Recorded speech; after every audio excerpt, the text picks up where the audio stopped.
గెలిపించింది ఎవరు? మీరు కాదా? పాలకుర్తి నియోజకవర్గం ప్రజలు కాదా? వేసిన నమ్మకంతో వేసారు కానీ నేనైతే వేయలేదు. నేనేస్తాను నేను వెయ్యను.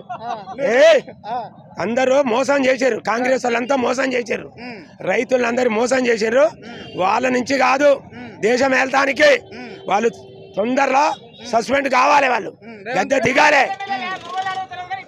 దిగాలే, ఎమ్మెల్యేలు దిగాలి, ముఖ్యమంత్రి రేవంత్ రెడ్డి కూడా దిగాలి. వీళ్ళ నుంచి కాదు చేస్తానికి, వీళ్ళ నుంచి కాదు, అనుభవం లేదు. వేస్ట్ గా ఏంటంటే దొంగ మాటలు చెప్పి గెలిచిర్రు అంతే. యాళ్ళ పొద్దుగాల వీళ్ళు కుర్చీ దిగాలంతే. నమస్తే సార్. ఎట్లా అనిపిస్తా ఉన్నది కాంగ్రెస్ ప్రభుత్వం వచ్చిన తర్వాత? కాంగ్రెస్ ప్రభుత్వం వచ్చిన తర్వాత వాళ్ళు చెప్పింది ఒకటి, చేసేది ఒకటి. కాంగ్రెస్ ప్రభుత్వానికి అందులో ఉన్న మంత్రులకు కానీ ముఖ్యమంత్రికి కానీ నీళ్ళ గురించి అయితే ఏమాత్రం అవగాహన లేదు.